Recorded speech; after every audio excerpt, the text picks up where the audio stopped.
So the story of his life then is a beautiful way of telling the teaching. He who sees me sees the teaching, the Buddha said. And he who sees the teaching sees me.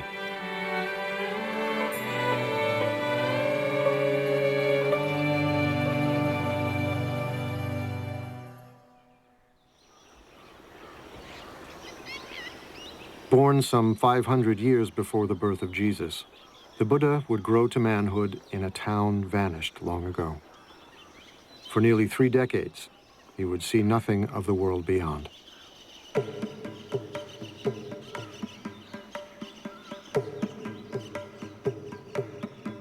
The tales say he was the son of a king, raised in a palace with every imaginable luxury.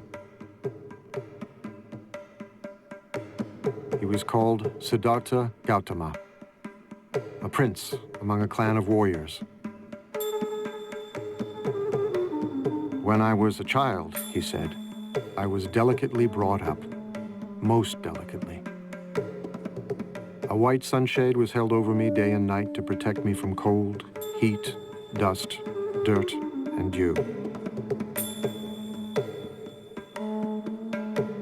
My father gave me 3 lotus ponds. One where red lotuses bloomed. One where white lotuses bloomed. One where blue lotuses bloomed. The father wants him to be a king, wants him to conquer the world, to be the emperor of India, which at that time was 16 different kingdoms. And it was predicted that he would be able to conquer wherever he wanted if he remained as a king. So the father was creating this artificial environment to coddle him. His father wanted to prevent him from ever noticing that anything might be wrong with the world because he hoped that he would stay in the life they knew and loved and not go off as was predicted at his birth and possibly become a spiritual teacher rather than a king. Shielded from pain and suffering, Siddhartha indulged in a life of pure pleasure. Every whim satisfied, every desire fulfilled. I wore the most costly garments, ate the finest foods. I was surrounded by beautiful women.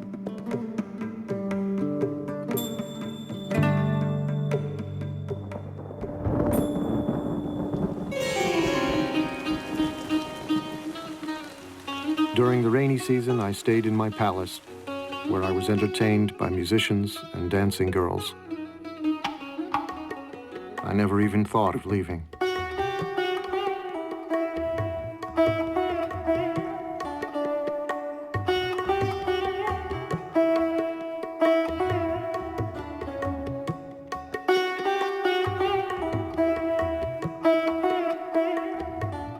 When he was 16, his father, drawing him tighter into palace life, married him to his cousin. It wasn't long before they fell in love. He was totally in love with her. There is a story that on their honeymoon, which was about 10 years long, at one time they rolled off the roof that they were making love on while in union, and they fell down but landed in a bed of lotuses and lilies and didn't notice they had fallen.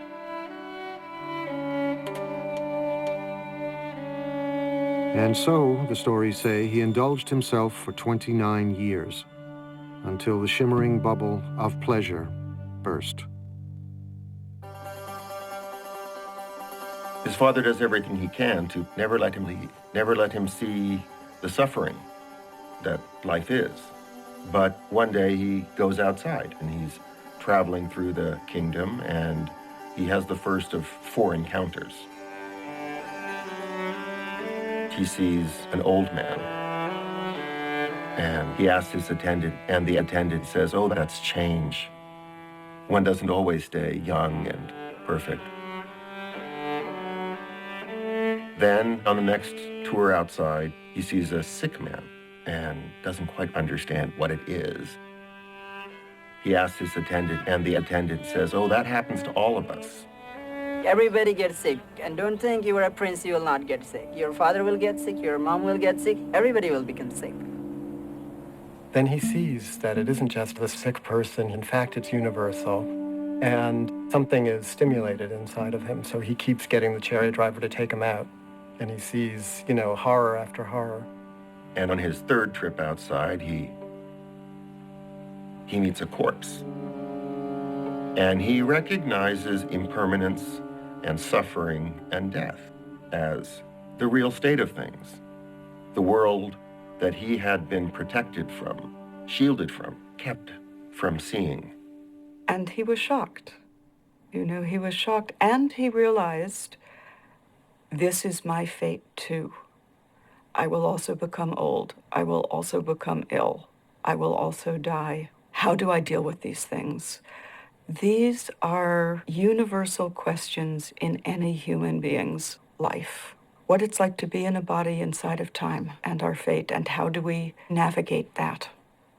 It really is a tale of the transformation from a certain naive, innocent relationship to your own life to wanting to know the full story, wanting to know the full truth.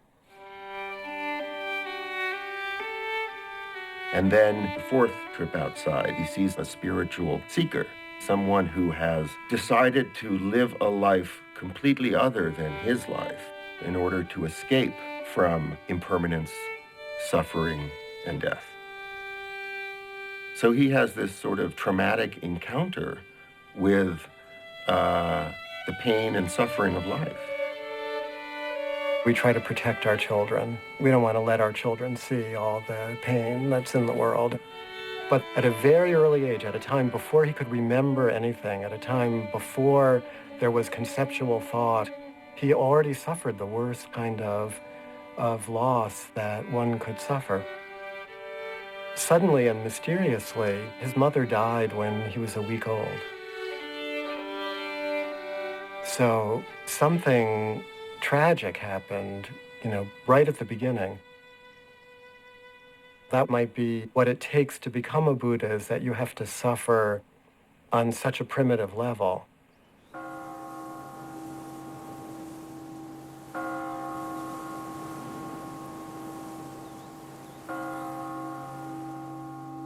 "29 years old, profoundly troubled, Siddhartha was determined to comprehend the nature of suffering. He resolved to leave the palace. His wife had just given birth to a baby boy. Siddhartha called him Rahula, fetter. He names his son Fetter. He names his son Ball and Chain. This is the fetter that will keep me tethered to this life. This is what will keep me imprisoned.